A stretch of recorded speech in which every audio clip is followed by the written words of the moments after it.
So sa dili pa ta magsugod sa atong promotional talk, ako sang gihangyo ang tanan nga mangluhod para sa atong pag-ampo. Amahan namo nga na sa mga langit, Ginoo nining takna nga balaan, ikaw na sa magauban ka namo samtang kami magatuon, hinaut ang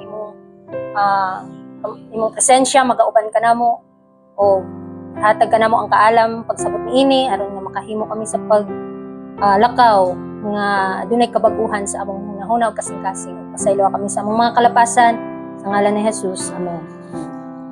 So niining adlaw ipapahulay, akong idadon nga discussion is all about be born again. So kitang tanan kinahanglan mataw pag-usab. So atong tukion kini nga parable mahitungod kang Nicodemo. Kinsa tong nakabalo na sa story ni Nicodemus na makita sa John chapter 3 verse 1 and 2. Ayan, so kung doon na mo yung mga Bible, ubani ko ninyo sa pagbasa, in John chapter 3 verse 1 and 2. There was a man of the Pharisees named Nicodemus, a ruler of the Jews. The same came to Jesus by night and said unto him, Rabbi, we know that thou art a teacher come from God, for no man can do these miracles that thou doest except God be with him.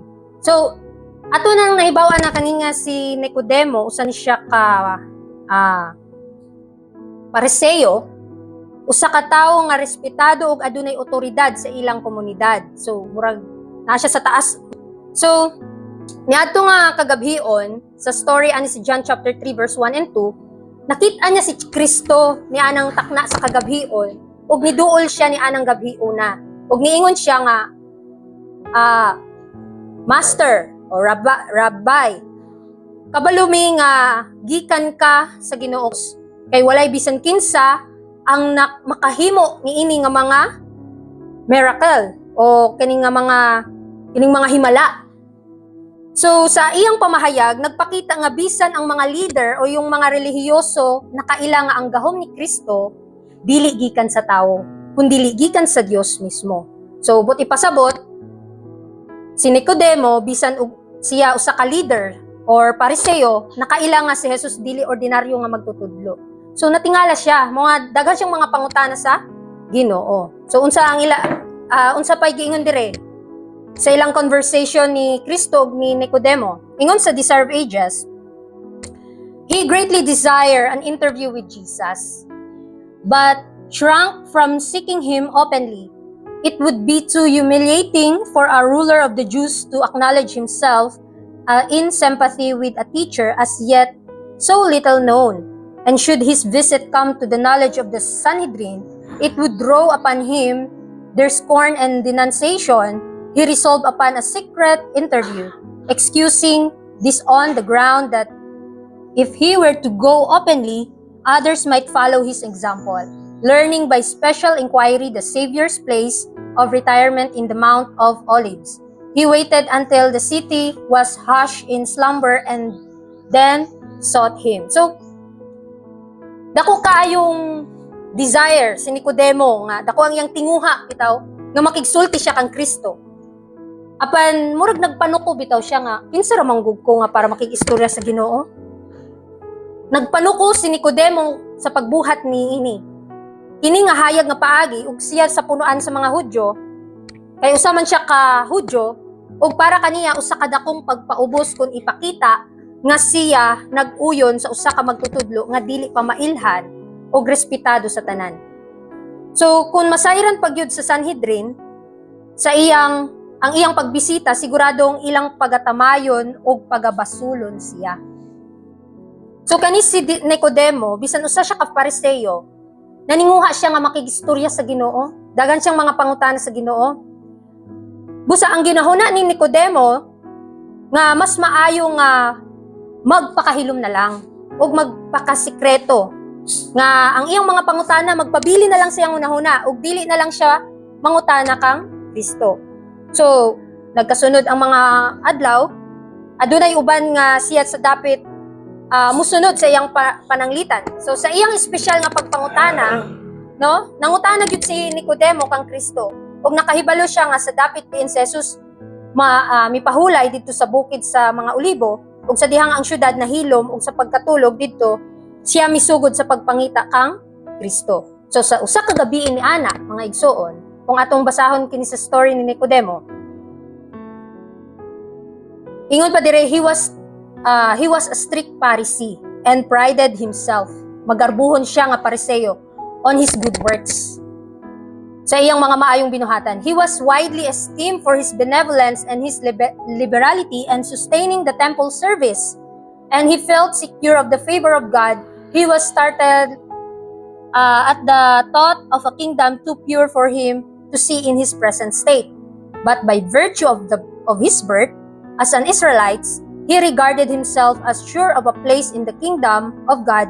He felt that he needed no change, hence his surprise at the Savior's words. So tungod diini, nagtuo siya nga sigurado na siya sa pabor sa Dios. Nanigurado na si Nicodemo nga luwas na siya tungod kinakita niya nga maayo yung binuhatan, no? Kanang kung sa kuan pa, 'di ba, ang mga Pariseo sa unang panahon, murag mga pastor sa panahon nato karon nga makita nimo nga magarbuhon kaayo nimong maipakita ang imong maayong binuhatan. Ug usa si Nicodemo niining mga tawhana. So, sa John 3 chapter 4 verse 10, kung ato na siyang basahon, ato ra ning i-pamove on mga igsoon, mao na kini ang pangutanan ni Nicodemo ni Kristo. Niadto siya kay si Kristo, nakita niya nga nag-inusara ni anang gabi una, mao na niya iyang pangutana, unsaon man pag kay ang giingon ni Kristo, walay makasulod sa gingharian sa langit kung dili ka matawo pag-usab. Mao na ang pangutanan ni Nicodemo. Unsaon man pagkatawo pag-usab sa usa ka tawo nga tigulang na? Mahimo ba nga mosulod siya pag-usab sa tiyan sa iyang inahan ug matawo? So murag giliteral ni Nicodemo pagsabot ang buot ipasabot sa Ginoo. So ang tubag ni Kristo sa pagkamatuod gisulti ko kanimo, gawas ko ng usa ka tawo matawo pinaagi sa tubig ug sa espiritu, dili siya makasulod sa gingharian sa Dios. So ngano man giingon ni Kristo mao ni, matawo pinagi sa tubig ug sa espiritu. We know nga adlaw-adlaw kitang tanan natawo man gyud ta sa espiritu. We need to die daily and we need to be born in the spirit adlaw-adlaw mismo. So gipasabot ni Jesus nga ang natawo sa unod mao unod man. Apan ang natawo sa espiritu mao ang espiritu man. So giingnan niya si Nicodemo nga dili kini o dili ka kinahanglang matingala nga o kinahanglan gyud nga kamo mataw pag-usab. So dili ka angay matingala nga giingnan ti ka nga kinahanglan nga mataw kamo pag-usab. So mao na ni ang parable nga gigamit ni Kristo kining hangin, no? Iyang gigamit ang hulagway sama sa hangin. Mulihok kini bisan asa. No, makita nato ang hangin mulihok. Kanang dili nato makita ng hangin kung asa paingon. Apan makita nato nga mulihok kini bisan asa o madungog nato ang iyang haguros ang tingog niini. Apan dili nato makita kung asa gikan o asa kini paingon. Ingon man usab ang natawo sa espiritu. Dili masabtan sa mata, apan makita ang epekto sa iyang kinabuhi. So ang buluhaton dahil sa balaang espiritu sa atong kinabuhi sama sa hangin. Nga dili nimo makita nga nabago bagud ng tawhana, no? Dili ka makasulti kung nabago ba o nagpabilin ba siyang inana. Ang importante sa atong kinabuhi kung nabago ba kita sa Ginoo. So, gihulagway ni Kristo sama sa hangin ang buluhaton o ang pagbuhat sa balaang espiritu. So si Nicodemo na surprise, natingala siya. Ug nangutan na pag-usab. Unsaon man kini, no? Si Jesus miingon, ikaw usa ka magtutudlo sa Israel ug wala ka makasabot niini? Nagpasabot nga bisan ang mga leader o relihiyosong mga leader kinahanglan makakaton sa espirituhanong kamatuoran. So sa simpleng pamahayag, si Nicodemo nangutana kung unsaon pagkatao pag-usab, si Jesus nagtudlo nga ang tawo kinahanglan matawo pinagi sa tubig ug sa espiritu aron makasulod sa gingharian sa Dios. Ang pagkahimugso pag-usab dili pisikal apan espirituhanon. Sama sa hangin nga dili makita apan madungog. Mauusab ang buhat sa espiritu sa kinabuhi sa tao. So pamalandungon nato kini sa atong kaugalingon, kini nga kamatuoran nga natawo ba gyud ta adlaw-adlaw? Natawo ba kita diha sa espiritu adlaw-adlaw? Diha na musulod ang Proverbs 14 verse 12, there is a way, dunay dalan nga murag matarong sa atubangan sa tao, but the end thereof are the ways of death. Mao ni ang situation ni Nicodemo. Nakita niya sa iyang kaugalingon nga maayo man niya akong binuhatan. Nagsimba ko adlong igpapahulay, naghatag ko ikapulo, naghatag ko sa mga pobre, maayo man akong binuhatan. Sa imong pananaw is matarong ang imong binuhatan. Ang pangutana sa atubangan sa Ginoo, sa sulod sa atong kasing-kasing, atong mapamalandungan nga, nahimo ba kong matarong sa atubangan sa Ginoo? So, mao kini ang atong pangutana karon. Ingon sa Desire of Ages, page 172, by nature of the heart, kani bitawng natural nato sa atong kasing-kasing is evil. And who can bring a clean things out of an unclean? Not one.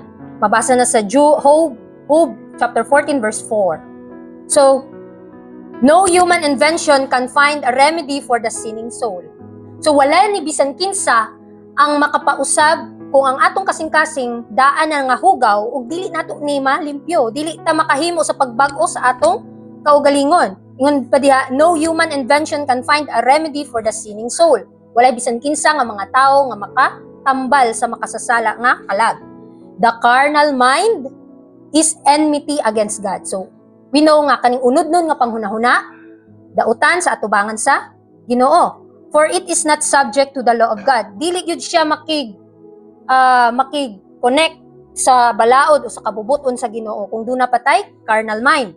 Neither indeed can be. Out of the heart proceed evil thoughts, murders, adulteries, fornications, thefts, false witness, blasphemies, tanang mga dulumtanang mga kinaiya naa sa atong natural nga pagbati o ginatawag og human nature. Kay tawhanon pamangko, no? Ug babasa nato na sa Roma 8:7 ug Mateo 15:19. The fountain of the heart must be purified before the streams can become pure. He who is trying to reach heaven by his own work in keeping the law is attempting an impossibility. There is no safety for one who has merely a legal religion, a form of godliness. The Christian's life is not a modification or improvement of the old, but a transformation of nature. There is death to self and sin and new life altogether. This change can be brought about only by the effectual working of the Holy Spirit. So, dili di ay magbase ang Ginoo kung duna ba tay maayong binuhatan. Dili siya magbase nga kung maayo ba ang imong ginapakita sa imong isig katao, no? Kaya ang tanaw sa Ginoo ang atong mga kasing-kasing. So daan na sa atong natural nga pagbati, dulumtanan kini daan.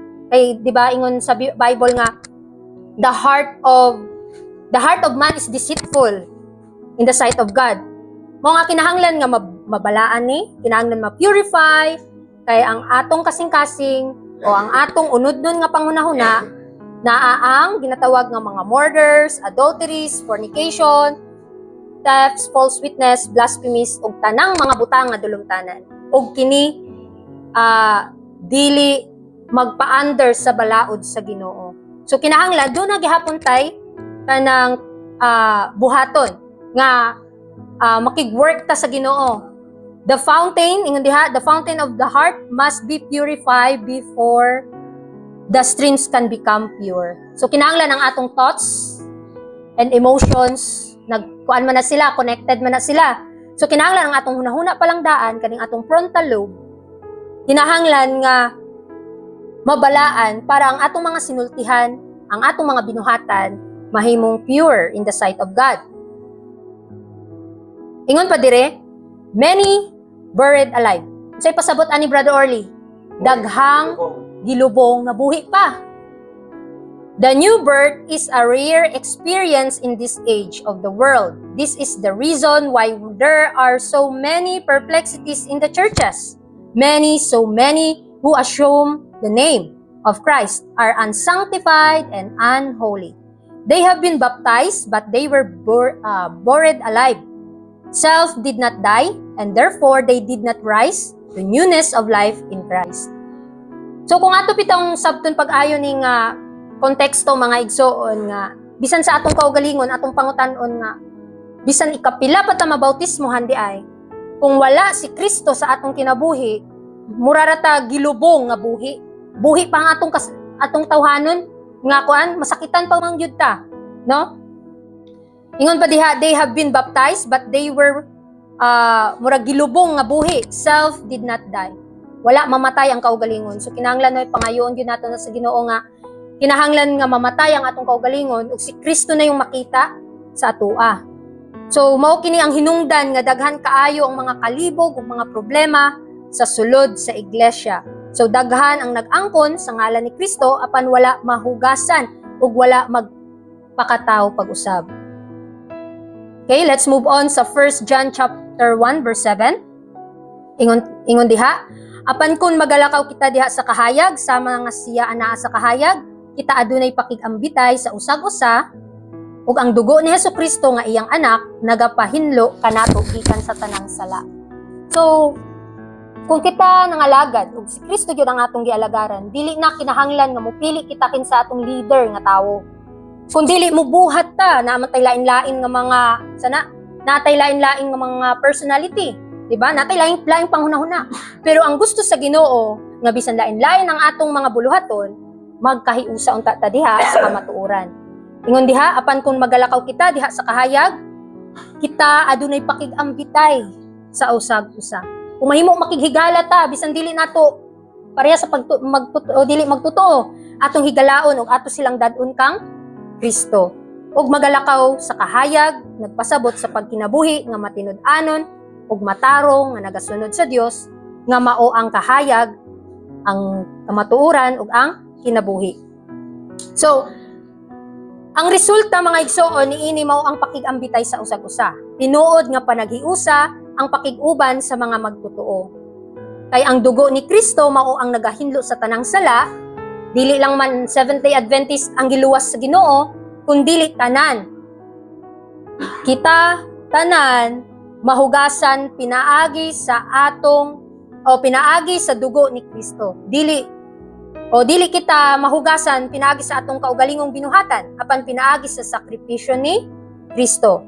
Kung magkinabuhi kita sa kahayag sama sa Dios, kita magkauyon, magkauban ug pinaagi sa dugo ni Kristo, limpyo kita gikan sa tanang sala. Ingon pa dire sa letters and manuscript, paragraph 6, if any man be in Christ, he is a new creature. 2 Corinthians 5:17. The gift of the Lord Jesus is a new character, a new creature in Christ Jesus. Not a moment should be wasted on a patchwork religion. We must shine as light in the world. Kinahanglan ang atong kamatuoran nga atong gidaladala, kinahanglan maipakita sa atong kinabuhi. Kinahanglan nga mabago ta adlaw-adlaw, no? Kay mao ni ang the gift of the Lord Jesus is a new character, a new creature in Christ Jesus. Ato yun yung pangayoon sa Ginoo kay wala na laing gihulat ang tibuok langit kundi ang character ni Kristo ma-reflect ato nang mabatunan mga igsuon mo na lang na igipaabot ug si Kristo mo balik na. Ingon pa diha, having his name written in the church book will not make a man any more of a Christian than he was before he made any profession. In true conversion, the soul is born again. A new spirit takes possession of the soul temple. A new life commences. Christ takes possession and is revealed in the character. Christ is sought unto, submitted to, and spirit of a new life works within. So, ang pinaka-importante, kinahanglan nga mabago ang atong sulod sa atong kasing-kasing. Bisan pag niangkon o giangkon nato ang ngalan Seventh-day Adventist, pero dili na mao ang rason nga mabago ta. Kundili, a new spirit kinahanglan it takes possession of the soul temple nga mabalaan sa atong kalag. So, ang bagong kinabuhi maipakita nato ug ang karakter ni Kristo mao ang atong o ma-reveal sa atong kinaiya.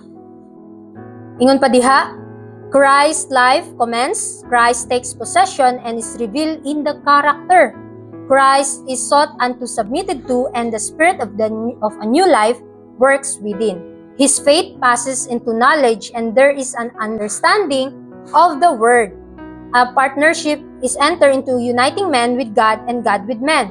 The branch grows into real living oneness with the vine. A church composed of such members as this has life itself.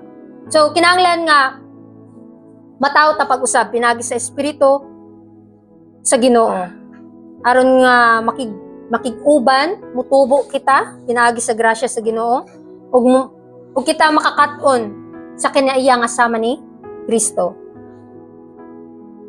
While the law is holy, the Jews could not attain righteousness by their own efforts to keep the law. The disciples of Christ must obtain righteousness of a different character from that of the Pharisees. If they would enter the kingdom of heaven, God offered them in His Son the perfect righteousness of the law. Unsa man kining giingon sa Ginoo nga perfect righteousness of the law? Kining righteousness of Christ ma-reflect sa atong kinabuhi. Dili nato kayang sundon in our own ang balaod sa Ginoo kay maglisod gyud tag sunod. But if we are looking unto Christ ug pinaagi sa righteousness sa Ginoo sa iyang pagkamatarong, masunod nato tungod kay si Kristo nakasunod. Ato rang gidawat ang karakter ni Kristo nga nakasunod siya sa kabubuton sa Amahan. So kita kinahanglan nga mosunod kang Kristo, mututok ta ni Kristo dili sa atong mga maayong binuhatan. Kay dili ta makahimo sa buhat og maayo. Ang Ginoo ray nagabuhat sa sulod nato. Sabi, ingon pa dire, if they would open their hearts fully to receive Christ, then the very life of God, His love, would dwell in them, transforming them into His own likeness. And thus, through God's free gift, they would possess the righteousness which the law requires. So, usahay makahingunta nga, makahimo bagyud ta pagsunod sa balaod? Sa atong kaugalingon mga igsoon, dili gyud nato kaya. But ingon diha, if they would, kung willing lang gyud ta i-open ang atong kasing-kasing fully nga dawaton si Kristo, then the very life of God, ang iyang gugma would dwell in them, transforming them into His own likeness. Mora ni ang atong paglaom, ang righteousness sa Ginoo aron nga totally atong masunod ang gina-require sa Ginoo para nato. Kay wa tay laing merito kundi si Kristo lang. Let's talk about Nicodemus. Nicodemus received the lesson and carried it with him. He searched the scriptures in a new way, not for the discussion of the theory, but in order to receive life for the soul. He began to see the kingdom of heaven as he submitted himself to the leading of the Holy Spirit. So, nasabtan ni Nicodemo unsay kakulangon kaniya, abi niya, sa iyang kaugalingon, maayo na iyang binuhatan, okay na yon. Pero dili daay, dunay kulang. Iyang tunaan pag-ayo ang balaang kasulatan, ug iyang nakit-an nga kinahanglan nga mabag-o di ay sa sulod sa atong kasing-kasing.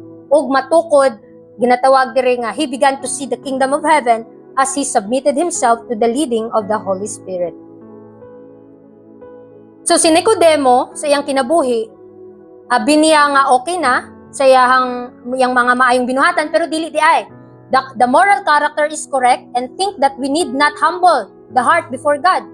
Abi niya, dili na kinahanglan nga musunod sa Ginoo, like the common sinner. But, when the light from Christ shines into our souls, we shall see how impure we are. Kung ang kahayag ni Kristo, makita na sa atong kinabuhi, makita nato sa atong kaugalingon kung unsa ta ka makasasala.